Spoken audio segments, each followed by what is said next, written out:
Good morning dear students. पिछले lecture में हम लोग कंटिन्यूअस सेट थ्योरी के बारे में चर्चा कर रहे थे और सेट से रिलेटेड इंपॉर्टेंट क्वेश्चंस जो आपके एग्जाम्स में पूछे जा चुके हैं उसकी भी चर्चा पिछले क्लास में हो चुकी है। आज से एक नया टॉपिक की शुरुआत करेंगे जो है मैट्रिक्स थ्योरी। कल भी हम बता रहे थे, तो मैट्रिक्स और डिटर्मिनेंट दो टॉपिक को यहाँ पे पढ़ेंगे। उससे रिलेटेड कंसेप्ट को पढ़ेंगे, उससे रिलेटेड थ्योरम्स को पढ़ेंगे जो आपके एग्जाम्स में पूछे जाते हैं। और कम टाइम में चूंकि कवर करना है तो सारे कंसेप्ट को डिस्कस कर नहीं पाएंगे, सिर्फ उसी कंसेप्ट को बता रहे हैं जो आपके एग्जाम्स में पूछे जाते हैं या जिस टॉपिक से आपके एग्जाम्स में क्वेश्चन पूछने की संभावना है। बस उतने ही टॉपिक को हम आपके साथ यहाँ पे डिस्कस करेंगे और 2 से 3 लेक्चर लगने वाला है मैट्रिक्स और डिटर्मिनेंट के अंदर में। जब ये एक बार कंप्लीट हो जाएगा तो फिर सेट थ्योरी की तरह प्रीवियस ईयर के क्वेश्चन का एनालिसिस करेंगे, ताकि आपका जो कॉन्फिडेंस लेवल है वो थोड़ा सा बूस्टअप हो जाए कि थ्योरी पढ़ने के बाद अब मैट्रिक्स का और डिटर्मिनेंट का भी क्वेश्चन सेट थ्योरी के जैसा बनना स्टार्ट हो गया। ठीक है, चलिए लेक्चर स्टार्ट करते हैं। एकदम बेसिक से 0 लेवल से हम लेके चलेंगे और जिस लेवल का क्वेश्चन पूछता है उस लेवल तक हम ले जाने की कोशिश करेंगे, ताकि आपका जो क्वेश्चन है वो एग्जाम्स के अंदर में सॉल्व हो जाए। चलिए लेक्चर स्टार्ट करते हैं। सबसे पहले हम बेसिक से चलते हैं, डिफिनीशन से हम स्टार्ट करते हैं। मैट्रिक्स के डिफिनीशन से हम स्टार्ट करते हैं। देखिएगा, ध्यान से समझिएगा, एक एक कंसेप्ट आपको समझ में आ जाएगा। मैट्रिक्स के डिफिनीशन से हम लोग स्टार्ट करते हैं। मैट्रिक्स के डिफिनीशन से स्टार्ट करते हैं। मैट्रिक्स क्या होता है? इट इज एन अरेंजमेंट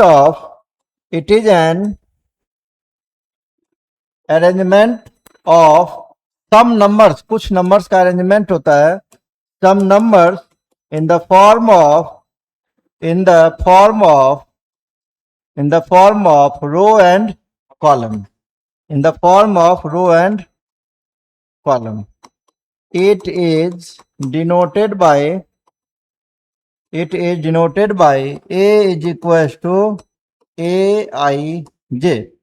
इस तरीके से इसको डिनोट किया जाता है। अब जैसे देखिए, एज फॉर एग्जाम्पल अगर हम बात करें, मान लेते हैं A is equals to A11, A12, A13, A21, A22, A23, A31, A32 और A33, इस तरीके का कोई मैट्रिक्स मान लेते हैं।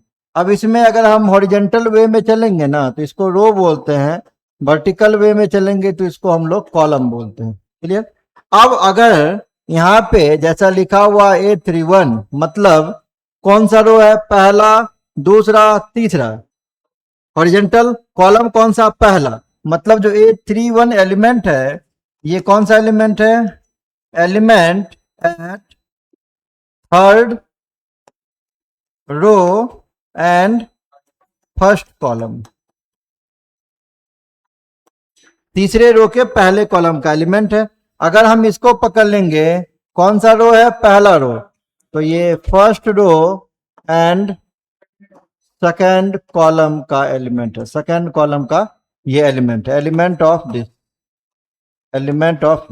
क्लियर? अब जो दूसरा कॉन्सेप्ट है, ऐसा एलिमेंट जहां पे रो और कॉलम आपस में बराबर होते हैं, उसको हम लोग डायगोनल एलिमेंट के नाम से जानते हैं।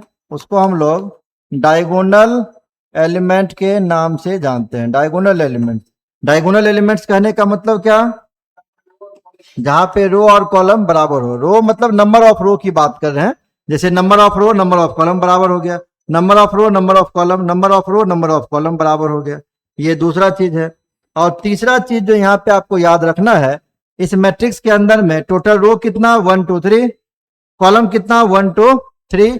तो यहाँ पे लिखते हैं 3 into 3 और इसको ऑर्डर कहा जाता है। ये ऑर्डर ऑफ द मैट्रिक्स है। जहां पे पहला जो 3 है ये रो की तरफ इंडिकेट करता है और दूसरा जो 3 है ये कॉलम की तरफ इंडिकेट करता है। तो जब भी हम AIJ कहते हैं तो A एलिमेंट है किस रो का? ith रो का। J मतलब jth कॉलम के एलिमेंट की हम लोग बात कर रहे हैं। तो ये आपका बेसिक मैट्रिक्स हो गया। तो मैट्रिक्स जब भी पूछा जाएगा तो क्या है? मैट्रिक्स कुछ नंबर्स का अरेंजमेंट है जिसको रेक्टेंगुलर एरे के अंदर में हम लोग रखते हैं। रेक्टेंगुलर एरे कहने का मतलब ये बिग ब्रैकेट की हम बात कर रहे हैं। मैट्रिक्स को रिप्रेजेंट करेंगे AIJ से और ये पूरा डिस्क्रिप्शन है। इसको आप एक एक टॉपिक को जैसे लिखे हैं हम, बस ऐसे का ऐसे नोट्स कॉपी में आपको नोट कर लेना है। अब आगे बढ़ते हैं, हम इससे आगे अगले टॉपिक की तरफ चलते हैं, जो आपका types of matrices. Types of matrices बिल्कुल शॉर्ट में हम डिफाइन करते हुए चलेंगे। पहला को कहते हैं रो मैट्रिक्स। पहला कहते हैं रो मैट्रिक्स, एक ऐसा मैट्रिक्स जिसमें number of row only one हो, number of row is equal to one हो, नंबर ऑफ कॉलम कितना भी हो सकता है, रो लेकिन एक ही होगा, जैसे 1 3 5 7। कितना ऑर्डर है, रो कितना है एक, पहले रो को लिखते हैं इनटू कॉलम कितना है 1 2 3 4, तो 1 into 4 ऑर्डर हो गया। दूसरा आपका है कॉलम मैट्रिक्स, दूसरा को कहते हैं कॉलम मैट्रिक्स, एक ऐसा मैट्रिक्स जिसमें नंबर ऑफ कॉलम वन हो, number of column is equal to one, row कितना भी हो सकता है, तो इसी को उलट देंगे 1 3 5 7, कितना है रो 4, कॉलम कितना है 1, 4 into 1 हो जाएगा। तीसरा कहलाता है आपका square matrix. Square matrix, square matrix एक ऐसा मैट्रिक्स जिसमें number of row is equal to number of column, number of column number of row बराबर होता है। जैसे एज फॉर एग्जांपल ले लेते हैं 2 3 0 1, कितना ऑर्डर है 2 क्रॉस 2। इसी तरीके से आप 3 क्रॉस 3 का भी ले सकते हैं, -3 0 1 0 1 2 1 1 2, ऑर्डर है 3 into 3। एक ऐसा मैट्रिक्स जिसका रो और कॉलम बराबर होगा उसको हम लोग स्क्वायर मैट्रिक्स के नाम से जानेंगे। नेक्स्ट नंबर है आपका जिसको कहते हैं जीरो और नल और वॉइड मैट्रिक्स, जीरो और नल और वॉइड मैट्रिक्स। हाँ, इसमें क्या होगा, all elements are zero, all elements are zero, denoted by, इसको डिनोट करते हैं हम लोग, denoted by O I into J. जैसे एज फॉर एग्जाम्पल अगर लिख देते हैं O2 into 2, जिसको हम O2 भी कह सकते हैं, ये आपका हो जाएगा 0 0 0 0। क्लियर, तो ये हमेशा क्या होगा, एक स्क्वायर मैट्रिक्स होगा, ये भी ध्यान रखना है।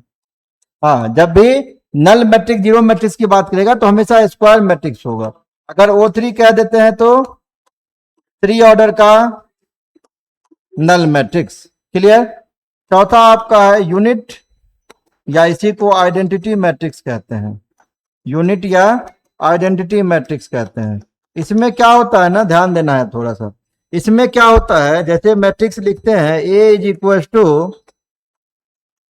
AIJ, तो यहाँ पे वैसा एलिमेंट जहां पे I is equal to J होगा वहां 1 डाल देना है, और जहां I J के बराबर नहीं है क्या करना है, 0 डाल देना है। इसको I से डिनोट करते हैं, और ये भी आपका क्या होगा, एक स्क्वायर मैट्रिक्स होगा, एक स्क्वायर मैट्रिक्स होगा, और I से डिनोट करेंगे, कैपिटल I से।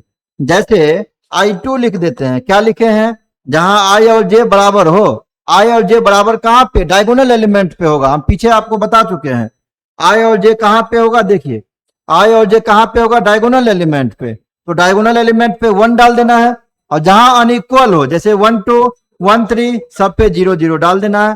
तो I2 इज इक्वल टू लिखेंगे तो क्या हो जाएगा, I2 इज इक्वल टू हो जाएगा 1 0 0 1। अगर I3 पूछेंगे तो क्या हो जाएगा, 1 0 0 0 1 0 और 0 0 1, यही ना होगा। ठीक है, ये 3 ऑर्डर का आपका, 3 ऑर्डर का क्या हो जाएगा, ये यूनिट मैट्रिक्स हो जाएगा। क्लियर। अगला मैट्रिक्स चलते हैं, नंबर कितना होगा 6, छठा नंबर देख लीजिएगा जो भी नंबर हो। स्केलर मैट्रिक्स, स्केलर मैट्रिक्स भी आपका क्या होगा, एक स्क्वायर मैट्रिक्स होगा। क्लियर।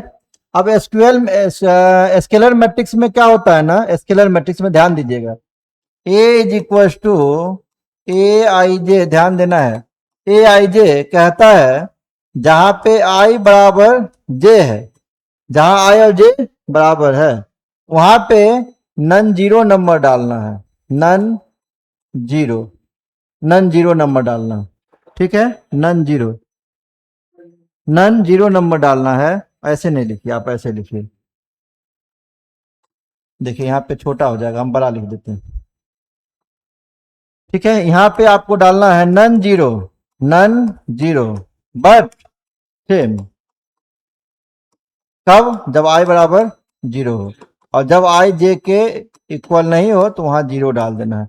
नहीं समझ में आया? देखिए हम क्या करेंगे ना, जैसे ले लेते हैं example, A is equal to 2002, क्या डायगोनल है ये? डायगोनल नहीं, क्या यूनिट मैट्रिक्स है ये? यूनिट मैट्रिक्स है?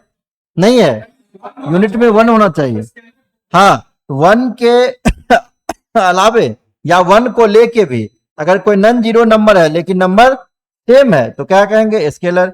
जैसे हम कहते हैं b इज इक्वल टू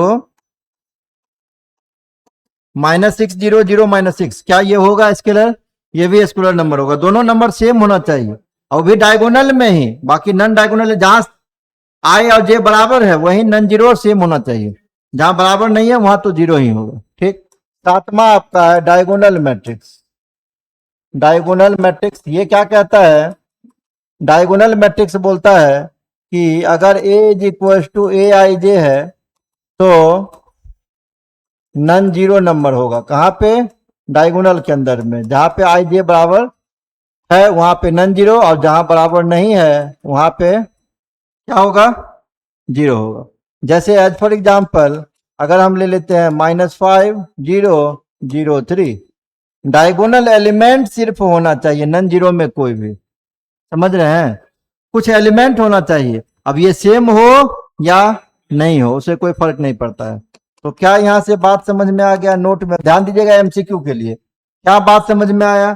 जो स्केलर मैट्रिक्स है क्या ये डायगोनल मैट्रिक्स होगा? स्केलर मैट्रिक्स डायगोनल मैट्रिक्स होगा? तो scalar and identity are called, identity matrices are also a diagonal matrix, diagonal matrix, but its converse is not true, its converse is not true। मतलब क्या? Scalar या identity matrix आपका diagonal matrix होगा but it's converse is not true. Converse ऐसे नहीं लिखिए, ऐसे गलत हो जाएगा फिर। लेकिन अगर हम कहते हैं, बट ऐसे लिख लीजिए पूरा पूरा, बट अगर हम कहते हैं कि स्केलर मैट्रिक्स के संदर्भ में तो scalar matrix are not an identity matrix, not an identity matrix. Scalar matrix एक आइडेंटिटी मैट्रिक्स नहीं हो सकता है, लेकिन आइडेंटिटी स्केलर हो सकता है कि नहीं है? But identity matrices are a scalar matrix, matrices are a scalar matrix, are a scalar matrix. ये एमसीक्यू के लिए ध्यान में रखिएगा। चलिए नेक्स्ट टॉपिक चलते हैं। कितना नंबर होगा? नंबर कौन सा था? 8वां 9वां? 7 तक बता चुके हैं। 2 बहुत इंपॉर्टेंट है। 8वां नंबर में ट्रायंगुलर मैट्रिक्स है, ध्यान देना है इस पर। ट्रायंगुलर मैट्रिक्स है, ट्रायंगुलर मैट्रिक्स। अब ये 2 तरीके का होता है। हाँ, एक को कहते हैं अपर ट्रायंगुलर मैट्रिक्स, अपर ट्रायंगुलर मैट्रिक्स कहते हैं। अपर ट्रायंगुलर मैट्रिक्स में क्या होता है ना, ध्यान दीजिएगा। अपर ट्रायंगुलर मैट्रिक्स में A is equal to A I J है, A is equal to A I J. Example देखिए पहले, A is equal to A I J है। अपर ट्रायंगुलर मैट्रिक्स में ना, अपर ट्रायंगुलर मैट्रिक्स में A11 A12 A13 00 A22 A23 0 A33 ऐसा कुछ रहता है। क्लियर? अब ट्रायंगुलर इसलिए बोला गया ना कि अगर आप जीरो को लेके क्लोज फिगर बनाएंगे ना तो ये ट्रायंगल बनेगा और सीधा ट्रायंगल बनेगा। अगर नहीं विजिबल है तो देखिए, जीरो को लेके अगर एक ट्रायंगल बनाएंगे तो सीधा ट्रायंगल बनेगा, इसीलिए नाम पड़ा अपर ट्रायंगुलर। कौन सा एलिमेंट है यहाँ पे?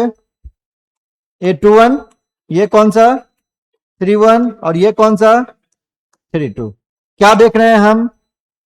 पहला एलिमेंट दूसरे से बड़ा है, यहां भी यहां भी यहां भी, तीनों पोजीशन पर। तो डिफाइन करने में क्या करेंगे? जब आई जे से बड़ा है तो क्या डालना है? 0, और जब आई जे से छोटा है या इक्वल है तो क्या डालना है? None zero. जब छोटा है या इक्वल है तो क्या डालना है? None zero. जब ये जे लिखा हुआ 5 नहीं है, आई जैसे बड़ा है तो जीरो, आई जैसे जहां जहां बड़ा है वहां वहां जीरो, बाकी सब में नन जीरो डालना है। जीरो भी डाल सकते हैं बट जनरली नन जीरो डाला था। क्या कहेंगे? Upper triangular. दूसरा होता है लोअर ट्रायंगुलर मैट्रिक्स, इसका जस्ट उल्टा हो जाएगा, lower triangular matrix. Lower triangular matrix में जस्ट इसका उल्टा हो जाएगा। क्या लिखेंगे? A is equal to A I J, zero कहाँ पे होगा? जीरो होगा जब आई जे से छोटा होगा, और बाकी नन जीरो कहाँ पे होगा? नन जीरो होगा जब आई जे से बड़ा होगा या इक्वल होगा। तो एग्जाम्पल क्या हो जाएगा इसका? एग्जाम्पल हो जाएगा बी इज इक्वल टू ए 1 1 0 0, ए 2 1, ए 2 2 0, ए 3 1, ए 3 2, ए 3 3। अगर हम जीरो को लेके यहाँ पे क्लोज फिगर बनाएंगे तो ट्रायंगल तो बनेगा लेकिन इन्वर्ट ट्रायंगल, उल्टा ट्रायंगल बनेगा, इसीलिए नाम पड़ा इसका लोअर ट्रायंगुलर मैट्रिक्स। क्लियर? ये टाइप्स ऑफ मैट्रिसेस आपका कुल मिला के इतना टाइप्स ऑफ मैट्रिसेस है, तो ध्यान रखिएगा टाइप्स ऑफ मैट्रिसेस से भी क्वेश्चन पूछ सकता है। नेक्स्ट टॉपिक है आपका operation performed on matrices. Operation performed on matrices, matrix के ऊपर में कौन कौन सा ऑपरेशन परफॉर्म कर सकते हैं? तो पहला है एडिशन, पहला एडिशन जोड़ने के लिए। तो मान लीजिए अगर मेरे पास दो मैट्रिक्स दिया हुआ A is equal to A I J and B is equal to B I J, दो मैट्रिक्स है having order m into N. जोड़ने के लिए रूल है, पहला ही रूल है क्या? दोनों सेम ऑर्डर का होना चाहिए। अगर दोनों सेम ऑर्डर का है तो क्या करेंगे? यहां से एक नया मैट्रिक्स सी डिफाइन करेंगे जहां पे हम लोग ए I J plus B I जे को जोड़ देंगे। कहने का मतलब ए I J plus B I जे ये जुड़ जाएगा। ठीक, अब कहिएगा मतलब नहीं समझ में आया सर। जैसे मान लीजिए ए इज इक्वल टू दिया हुआ है -1 2 3 0, बी इज इक्वल टू दिया हुआ है 5 6 0 1, दोनों किस ऑर्डर का? 2 इंटू 2, तो ए प्लस बी कर सकते हैं। जोड़ने के लिए पहला रूल क्या है? दोनों सेम ऑर्डर का होना चाहिए। दूसरा ऑर्डर है कॉरस्पॉन्डिंग एलिमेंट को जोड़ देंगे। कॉरस्पॉन्डिंग एलिमेंट -1 ए 1 1 पोजिशन पे ये 5 से जुड़ जाएगा, 3 0 से जुड़ जाएगा, 2 6 से जुड़ जाएगा, और 0 ये 1 से जुड़ जाएगा। यही इसका रूल है। ठीक, तो ये हो जाएगा -1 प्लस -1 + 5, 2 + 6, 3 + 0 और 1 + 0। जोड़ दीजिए 5 - 1 ये 4, ये 8 हो जाएगा, ये 3 हो जाएगा, ये 1 हो जाएगा। ये आपका आंसर हो गया। क्लियर? तो ये एडिशन का है। अब इसमें प्रॉपर्टीज होता है एडिशन का। एडिशन में कौन कौन सा रूल सेटिस्फाई करता है? तो पहला है अगर ए में बी को जोड़िए या बी में ए को बराबर होगा बात, कौन सा लॉ है? Commutative law, commutative law. ठीक, दूसरा एसोसिएटिव लॉ है, कहता है क्या? अगर ए प्लस बी को जोड़ते हैं बाद में सी को जोड़ते हैं, ए बी को जोड़ के रिजल्ट को सी में जोड़े, या पहले हम बी सी को जोड़ लें रिजल्ट को ए में जोड़े, बराबर होगा। एसोसिएटिव लॉ कहते हैं इसको, एसोसिएटिव लॉ कहा जाता है। तीसरा नंबर है आपका किसी मैट्रिक्स में जीरो मैट्रिक्स को जोड़े या जीरो मैट्रिक्स में ए को जोड़े तो क्या हो जाएगा? ए हो जाएगा। इसको आइडेंटिटी लॉ के नाम से जानते हैं, आइडेंटिटी लॉ के नाम से जानते हैं। और चौथा रूल है अगर किसी मैट्रिक्स में इसका इन्वर्स जोड़े या इन्वर्स में उस मैट्रिक्स को जोड़े तो क्या आ जाएगा? जीरो आ जाएगा। क्लियर? मेन रूप से ये आपका रूल है एडिशन ऑफ मैट्रिसेस के अंदर में। नेक्स्ट आपका है दूसरा जिसको सब्ट्रैक्शन कहते हैं। सब्ट्रैक्शन, दो मैट्रिक्स सब्ट्रैक्ट कब होगा? घटाना में। अगर A is equal to A I J है और B is equal to B I J है तो ए माइनस बी कब परफॉर्म होगा? जब दोनों का साइज सेम होना चाहिए और कॉरस्पॉन्डिंग एलिमेंट घट जाएगा। यहाँ जैसे वहां जोड़ रहे थे यहाँ घट जाएगा। हाँ, B is equal to B I J, जब ए माइनस बी करेंगे जैसे देखिए एग्जाम्पल, तो ये आपका हो जाएगा ऐसे कुछ ए I J minus B I जे। जैसे ए इज इक्वल टू है 3 2 1 5, बी इज इक्वल टू -1 3 2 0। अब हमसे कहता है कि a माइनस बी कीजिए, सेम ऑर्डर है 2 क्रॉस 2 दोनों, क्रॉसपोंडिंग एलिमेंट को घटा देंगे, यहाँ 3, यहाँ क्रॉसपोंडिंग एलिमेंट क्या है -1 है, यहाँ 1 माइनस 2 हो जाएगा, ये 2 माइनस 3 हो जाएगा और ये 5 माइनस 0 हो जाएगा। तो माइनस माइनस प्लस 1 हो गया, 3 प्लस 1 4, 2 माइनस 3 -1 और ये 5, ये सब्ट्रैक्शन हो गया। अगर अब हम आपसे पूछे यहाँ से कि क्या सब्ट्रैक्शन में a माइनस बी और b माइनस ए बराबर होगा, नहीं होगा, नहीं होगा, अलग आ जाएगा, रिजल्ट निगेटिव आ जाएगा उसका। तो सब्ट्रैक्शन के अंदर में कॉम्यूटेटिव एसोसिएटिव कोई भी रूल आपका काम नहीं करता है, सिर्फ वो सब क्या किस में करेगा, एडिशन के अंदर में करेगा। नेक्स्ट जो तीसरा नंबर है वह है scalar multiplication, scalar multiplication, scalar multiplication कह रहा है let a is equal to A I J M cross N be any matrix and K be a scalar number, K be a scalar number.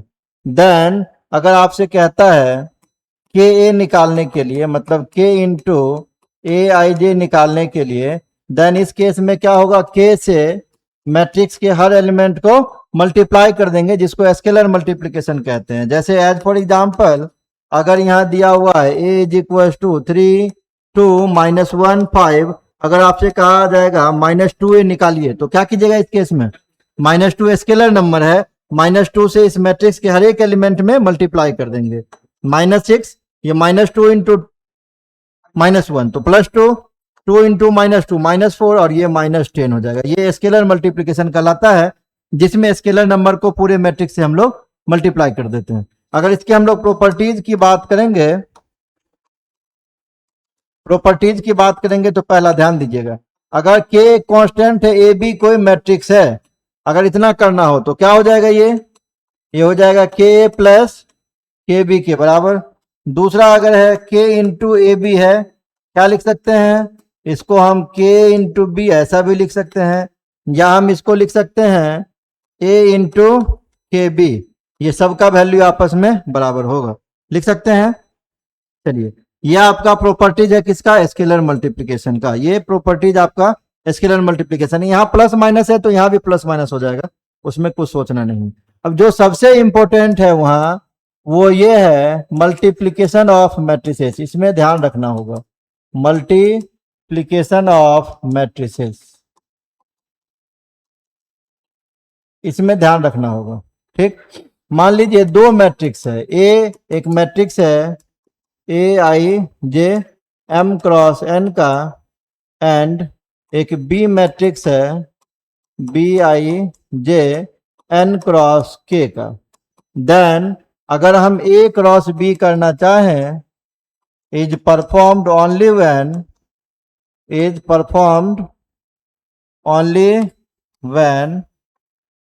When column, ध्यान दीजिएगा, अब is performed only when column in first matrix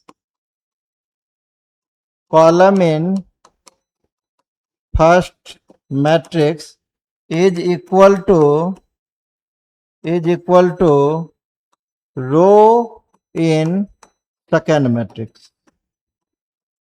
समझ गए, ये rule होता है जो हम ग्रीन से किए हैं, इसको आप याद कर लीजिएगा। मतलब अगर ए बी एक मैट्रिक्स है, ए क्रॉस बी कह रहा है, तो पहले मैट्रिक्स का कॉलम दूसरे के रो के बराबर होना चाहिए, तभी मल्टीप्लिकेशन होगा। और जब यहाँ ए इंटू बी हम लोग करेंगे, तो A I J M cross N into B I J N cross K है, ये एन एन बराबर है, तो नया जो मैट्रिक्स होगा ए I J into B I जे, इसका ऑर्डर कितना हो जाएगा, जो बच गया m इंटू के बराबर हो जाएगा। एक एग्जांपल भी देते हैं जिससे आपको समझ में आ जाएगा। अब पहला रूल है, यहाँ कह रहा है कि अगर हम a इंटू बी करें, प्रॉपर्टीज है इसका, तो b इंटू ए के बराबर आएगा, ये a इंटू बी इंटू ए के बराबर आएगा, ऑलवेज नॉट ट्रू, हमेशा बराबर नहीं आएगा, ऑलवेज नॉट ट्रू। दूसरा नंबर, अगर C इंटू ए प्लस, अगर हम ये आपसे पूछते हैं डिस्ट्रीब्यूटिव रूल में, इसमें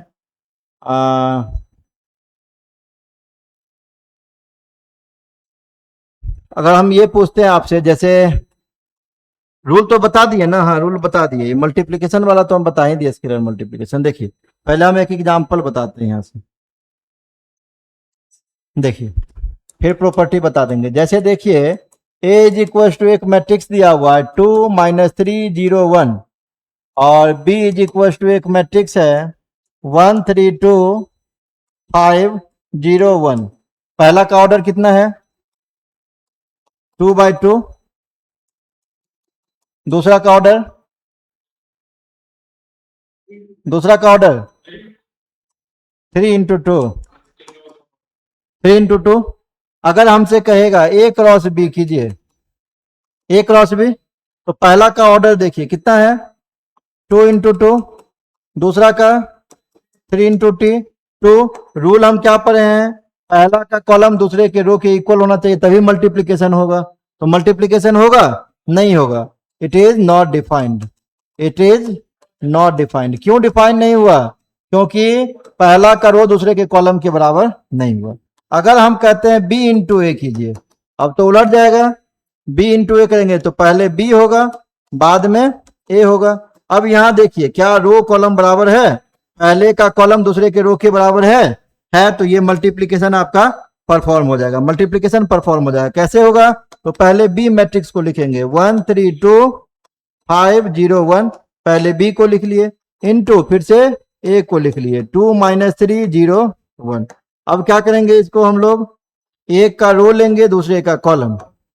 अब अगर हम इसका कॉलम लेंगे तो इसका रो लेंगे, हमेशा अपोजिट में लेते हैं। क्या हो जाएगा, मल्टीप्लाई कीजिए, मल्टीप्लाई करके लिखते हुए चले जाइए।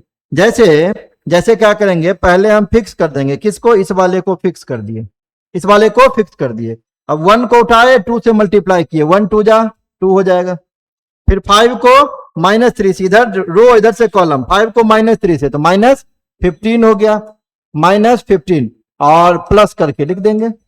नेक्स्ट वैल्यू 1, फिर इसको नीचे वाले को 3 को 2 से करेंगे, 3 2 जा 6 हो जाएगा, फिर प्लस लिखेंगे। 0 को -3 से करेंगे तो 0 हो जाएगा।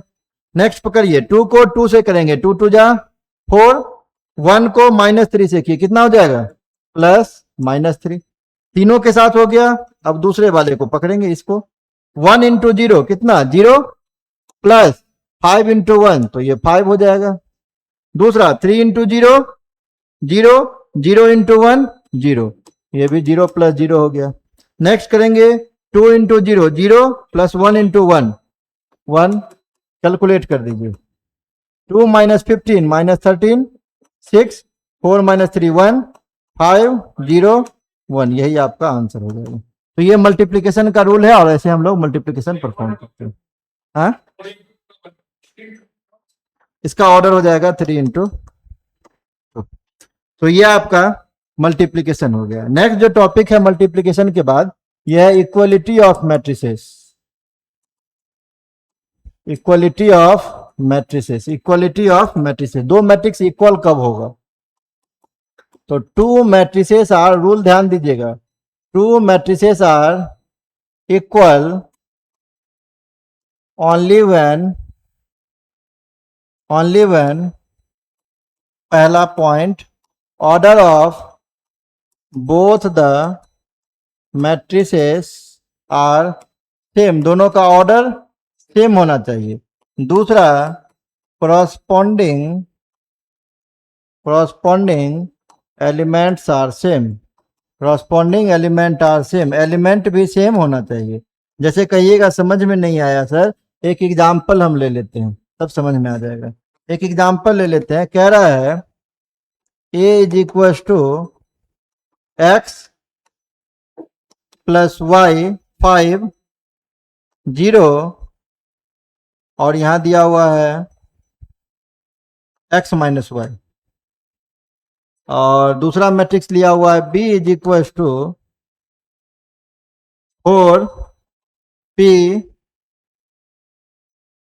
4p Q और 6। क्लियर?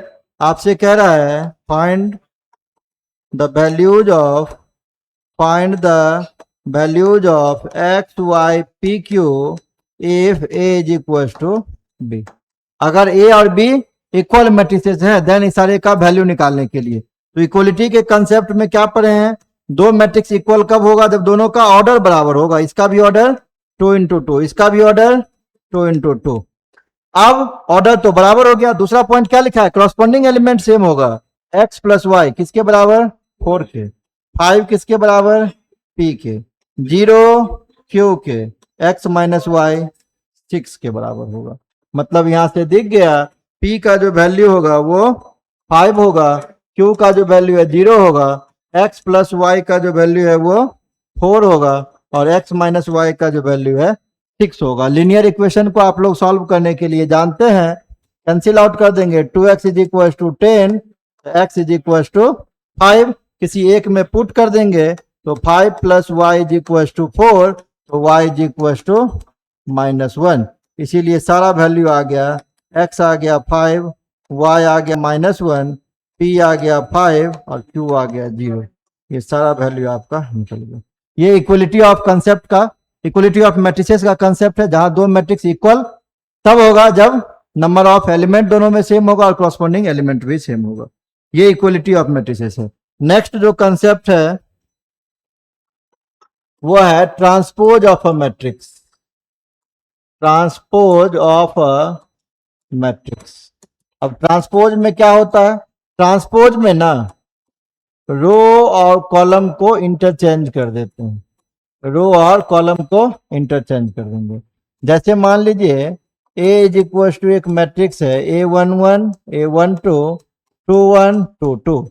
देन A ट्रांसपोज को AT से डिनोट करते हैं या A डैश से डिनोट करते हैं, याद रखिएगा AT या A डैश से। इसमें क्या करेंगे, रो और कॉलम को इंटरचेंज कर देंगे, रो और कॉलम को इंटरचेंज कर देंगे।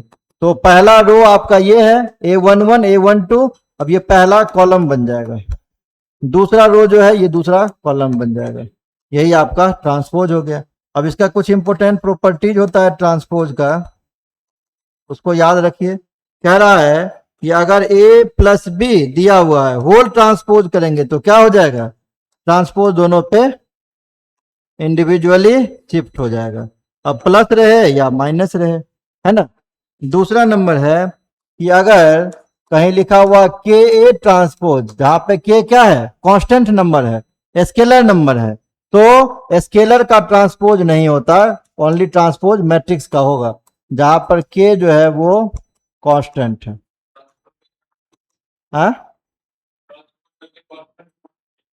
कांस्टेंट का जैसे 2a दे देगा तो 2 का ट्रांसपोज थोड़ी होगा मैट्रिक्स का ना, इसलिए 2 को हम डायरेक्टली बाहर कर देंगे। तीसरा है अगर कहीं लिखा हुआ ए बी का ट्रांसपोज तो इसको बी ट्रांसपोज ए ट्रांसपोज लिखेंगे। इसको याद रखना है। इसको हम लोग रिवर्सल लॉ ऑफ ट्रांसपोज भी कहते हैं, रिवर्सल लॉ ऑफ ट्रांसपोज के भी नाम से जानते हैं, याद रखना है इसको। चौथा रूल है कि अगर ए इनवर्स का ट्रांसपोज है तो उसको हम ए ट्रांसपोज का भी इनवर्स यहां से कर सकते हैं, उसमें कोई आंसर गलत नहीं आएगा। तो ये कुछ ट्रांसपोज का रूल है। तो ट्रांसपोज में रो और कॉलम को, हाँ। पांचवा है कि ए ट्रांसपोज का ट्रांसपोज करेंगे डबल ट्रांसपोज तो ट्रांसपोज खत्म हो जाएगा, ए के इक्विवेलेंट आता है। तो ये आपका ट्रांसपोज का कंसेप्ट है। नेक्स्ट कंसेप्ट जो है, नेक्स्ट जो कंसेप्ट है ये है आपका, हाँ, सिमेट्रिक और skew symmetric. Symmetric and skew symmetric matrix. Skew symmetric matrix कह रहा है let A be any square matrix then, अगर ए का ट्रांसपोज किया और ए के इक्वल आ गया, किसी मैट्रिक्स का ट्रांसपोज किया और फिर से उसी मैट्रिक्स के इक्वल आ गया, क्या कहलाएगा ये कहलाएगा सिमेट्रिक मैट्रिक्स। ये कहलाएगा सिमेट्रिक मैट्रिक्स, सिमेट्रिक मैट्रिक्स।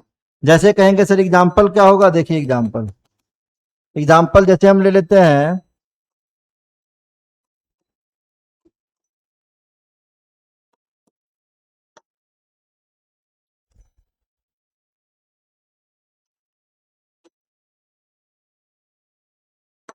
देखिए हम ऐसे ले लेते हैं, ठीक, ये ए बराबर मान लिए हम।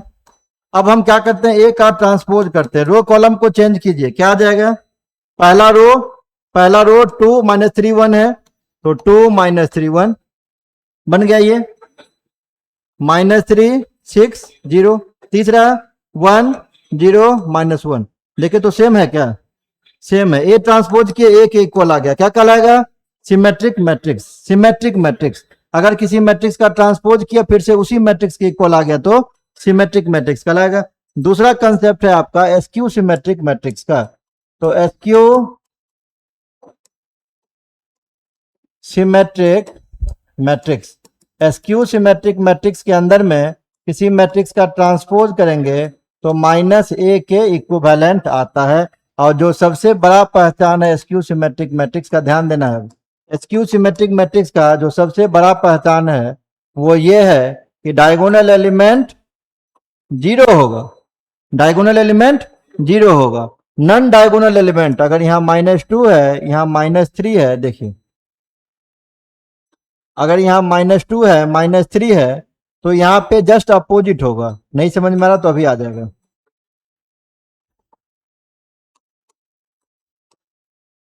देखिए अब यहाँ पे डायगोनल एलिमेंट आपका 0 होगा, ये फिक्स होगा। डायगोनल के ऊपर का जो एलिमेंट होगा वो एडिटिव इनवर्स होगा नीचे का। एडिटिव इनवर्स कहने का मतलब अगर ये -2 है तो ये +2 होगा, -3 है तो ये +3 होगा, -5 है तो ये +5 है। नहीं समझे, वही बात हो गया कि उसका नेगेटिव इनवर्स होगा। तो अगर किसी मैट्रिक्स का ट्रांसपोज करते हैं और -a की इक्विवेलेंट आएगा तो क्या कहलाएगा, एसक्यू सिमेट्रिक मैट्रिक्स कहलाएगा। और रूल क्या याद रखना है कि एसक्यू सिमेट्रिक मैट्रिक्स के केस में डायगोनल एलिमेंट जो होगा वो 0 होगा। तो आज के क्लास के लिए यहीं तक पढ़ के रखिए, कल के क्लास में इतना पूरा रिवीजन करके आइएगा तो कुछ और कॉन्सेप्ट्स को हम बता देंगे। उसके बाद जो भी आपके क्वेश्चंस पूछे हुए हैं प्रीवियस ईयर में उसकी चर्चा करेंगे। अगर इतना आप पढ़ लेते हैं, एक एक क्वेश्चंस आपसे जो भी एग्जाम्स में पूछा जाएगा डेफिनेटली आप उसको सॉल्व कर पाएंगे। बस जरूरत क्या है, सही ढंग से पढ़ने की जरूरत है, कंसेप्ट को सीखने की जरूरत है। यहीं तक रखते हैं आज के क्लास में, कल आपसे फिर इसी टाइम में मुलाकात होगी। आज का क्लास लाइव में नहीं हो पाया है, रिकॉर्डेड मीडियम में है, लेकिन कल का जो क्लासेस होगा आई होप वो लाइव में आपके सामने हम प्रेजेंट रहेंगे। अपने तय शेड्यूल पे जो टाइमिंग है उसी टाइमिंग में आपके सामने हम प्रेजेंट रहेंगे। कल के क्लास में मुलाकात करते हैं। थैंक यू वेरी मच जुड़ने के लिए, थैंक यू।